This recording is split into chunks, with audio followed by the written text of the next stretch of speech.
After its golden generation of generals defeated Carthage, the victorious Roman Republic was the undisputed master of the Mediterranean. However, beset by innumerable contradictions, it began disintegrating from the inside as the 1st century BC began. During this tumultuous time, many political figures attempted to take power, among whom was a man who, through desperation, cunning, and martial prowess, became perhaps the most powerful man in Roman history. In this new series on the history of the Roman Republic, we will cover the life and times of Rome's anti-Caesar, Lucius Cornelius Sulla, champion of the Optimates, bane of the Populares, and the first Roman general ever to march an army on the Eternal City.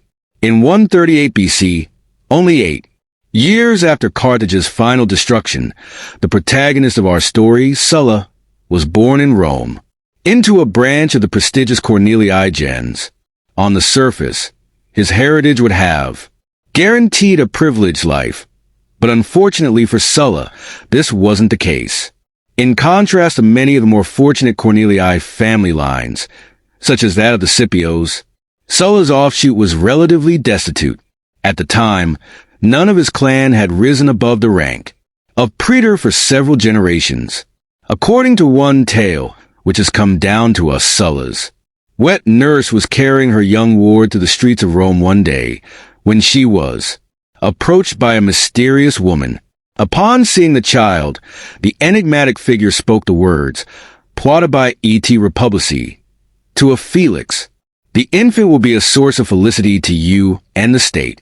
However, such predictions seemed far removed from Sulla's experiences as he grew into a young man, and by the time he came of age, his father died, leaving Sulla nothing and reducing him to inhabiting the same house as a slave.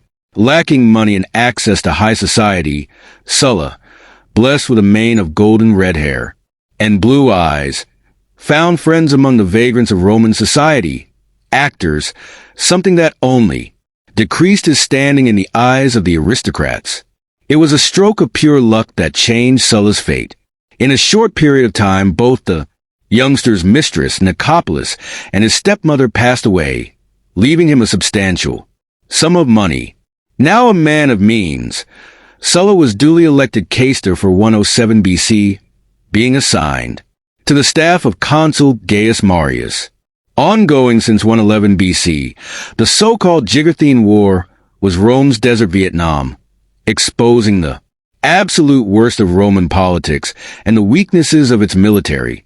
Numidian ruler Jugurtha was avoiding retribution by bribing senators and assassinating rivals, while the legions were repeatedly ambushed by his guerrilla warriors familiar with the rugged terrain of the Maghreb. To rectify the situation, Marius launched an expedition into Africa, personally leading the main force, but leaving his deputy Sulla behind in Italy with the crucial task of assembling a large cavalry force. Evidently, the greenhorn quaestor succeeded and brought a force of riders to Marius in the spring of 106 BC. Sulla turned on his notorious charm immediately upon arrival, making soldiers, officers, and even Marius admire him. And as the war went on, the Romans eventually captured a fort near the river Melucta, where most of Jugurtha's treasury was stored, only to be informed that Jugurtha had captured Cirta in their rear. Marching back, the Romans confronted and managed to convincingly beat the king and his allies. In this victory, Sulla emerged as the star of the show. First to engage, he hit the enemy flank at a crucial moment, routing the entire enemy army and capturing Cirta. This victory made Jugurtha's allies, crucially his father-in-law, Boxius I of Numidia, waver. So Marius sent Sulla to negotiate. The latter swiftly weaved his way into Boxius' good graces, reassuring and instructing him as though he was a close counselor rather than an enemy. Ambassador, real or manufactured, this diplomatic friendship allowed Sulla to end the war. Meeting in the middle of the desert, Boxius promised both Sulla and Jugurtha that he would hand the other over, allowing the Mauritanian king to lean whichever way he wanted to. Lured by Sulla's promise of favorable terms, Jugurtha arrived for negotiations unarmed and was immediately seized by men jumping out of hiding. He was shackled and handed over to Sulla, who then gave him to Marius, whose jealousy at the plaudits earned by his subordinate triggered an enmity that lasted a lifetime. With the war in Africa concluded, the Marian army was called back to Italy to fight an invasion of Germanic tribes in the Cimbrian War.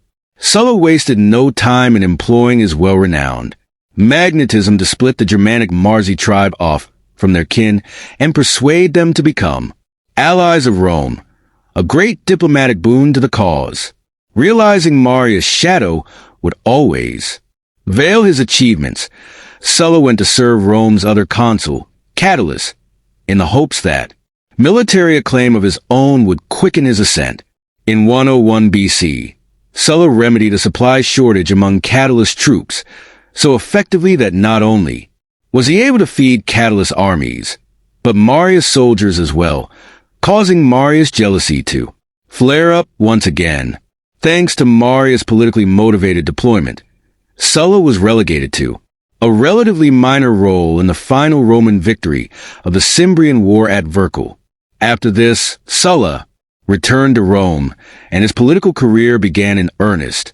98 BC, however, saw the ambitious noble fail to gain the praetorship due to basing his campaign on his military achievements as a junior officer. Sulla learned his lesson and won next year through bribes and cynically telling voters what they wanted to hear. As urban praetor, he had a century's worth of exotic lions sent from his royal contact boxes for display at the Apollonian Games, gaining immense popularity, which only further inflamed Marius' ire. According to the sources, Sulla's term ended hastily when he was sent to deal with the pirate-infested province of Cilicia as pro-praetor.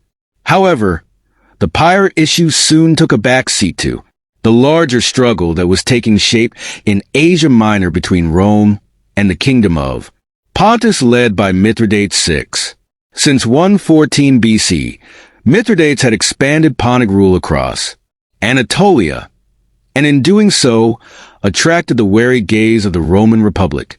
By the time Sulla arrived to take up his magistracy in 96, Mithridates had managed to drive out or slay 2 Cappadocian kings. Installed in their place was a son of the Pontic king, and when the Romans ordered that puppet to get out, Mithridates appointed an apparently rogue regent, known as Gordius, who was almost certainly still acting in the king's name. Almost instantly, after the pro-praetor arrived, he received orders to take his meager forces and kick the Mithridatic stooge out of Cappadocia for good.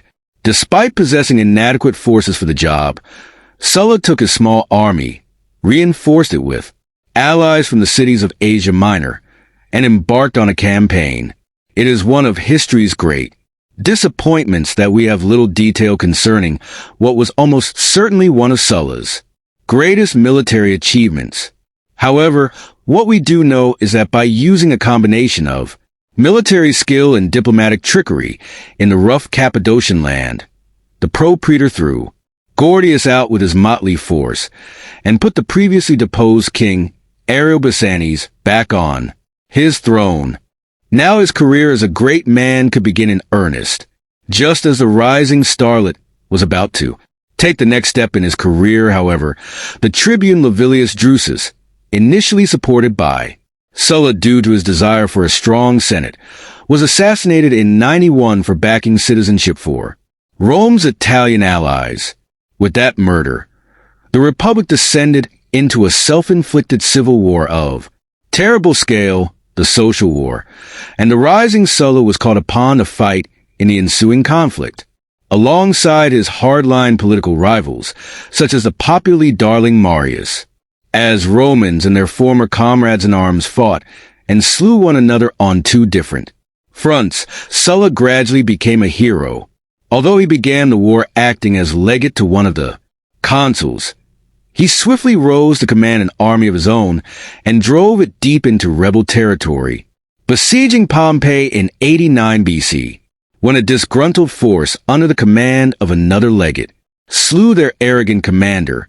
Sulla acted decisively to resolve the situation, countermanding the wishes of some officers who wished to have the mutineers viciously punished. Sulla recognized the need to keep solidarity during the war, and particularly the siege. At Pompeii, instead of acting draconian, Sulla took advantage of the inevitable remorse felt by the soldiery, simply informing him that he expected reparations in the form of greater courage and doggedness during their coming battles.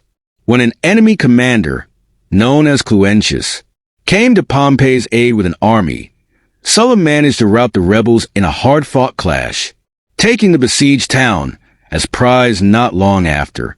Stavia and Eclanum fell in quick succession, followed by the entire Happini nation.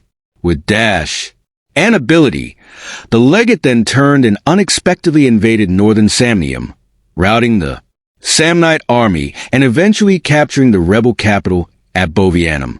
Unlike his exploits against the Germans, this laundry list of military triumphs closer to home skyrocketed Sulla to the apex of Roman society. Still shimmering with the freshly won glory of his victories, the once destitute friend of actors put himself forward for the consulship and won by an absolute landslide, swept into office by a grateful and awestruck populace. 88 BC was to be his year, during which Sulla would carve his name into history. He would eventually do just that, but in a manner far distinct from what he expected. The new consul wed his son to the daughter of his colleague and political ally Quintus Pompeius Rufus. Not satisfied with just one marriage alliance, Sulla himself, controversially, married a scion of the ancient and powerful Metelli family. Secure in his friendships, the prime consul would proceed in conducting state business and acquiring the year's true prize, supreme command in a full-scale war against Mithridates VI. Previously seen as only a minor annoyance, the shrewd king of Pontus had taken advantage of Rome's civil strife-induced paralysis to expand without consequence. When the enfeebled Romans sent Manius Aquilius to threaten Mithridates into submission, he was instead defeated, captured, and executed by having molten gold poured down his throat. By the time Sulla took up his consulship, this incoming Eastern command and its sure promise of dignities aplenty was the talk of the town. Motivated by this desire for wealth and greatness, the Republic's grandees would tear each other in Rome apart to get it. Particularly Sulla and his old mentor, the aging Gaius Marius, boundlessly envious of the rising sun that was Lucius Cornelius Sulla, the setting son of Marius, found common cause with a radical tribune of 88 BC known as Sulpicius. Previously a Sullan ally, Sulpicius had found the consul unwilling to implement his legislation, and so went to Marius in hopes of using the man's great name as a weapon.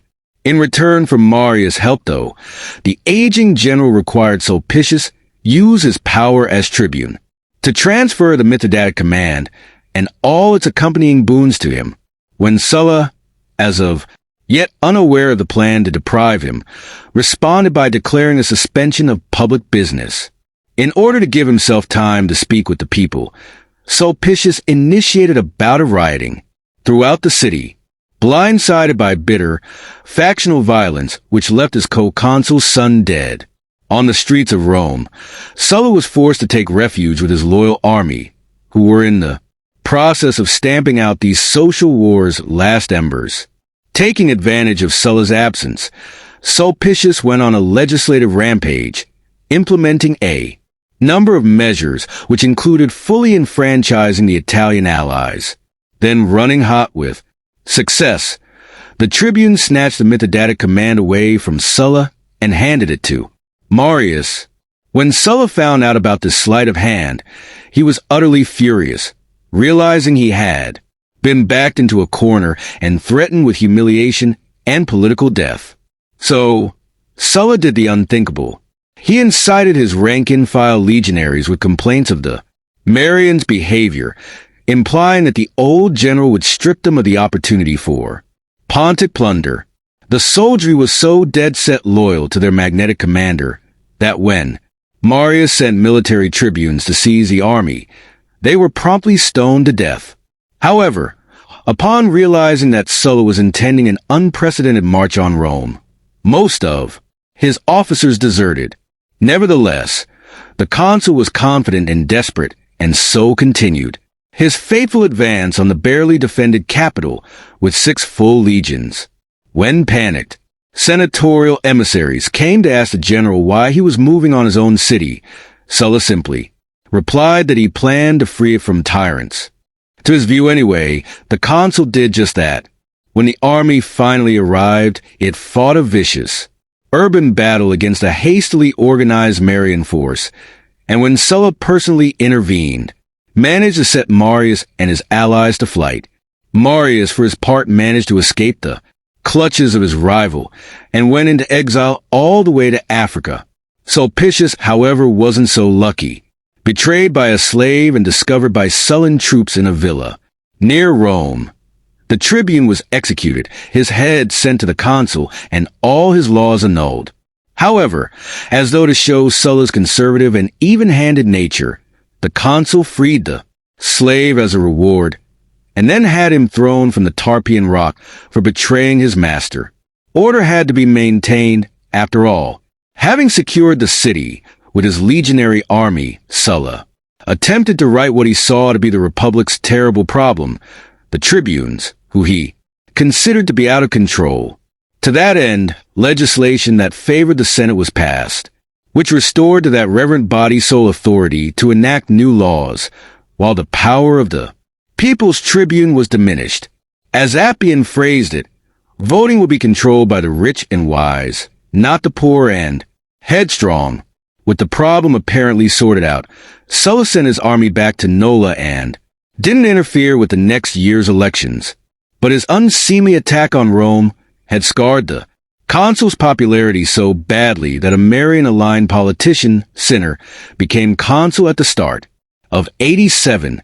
Soon after, Sulla left Rome as proconsul and departed for the east, successful in his ultimate desire to win the command.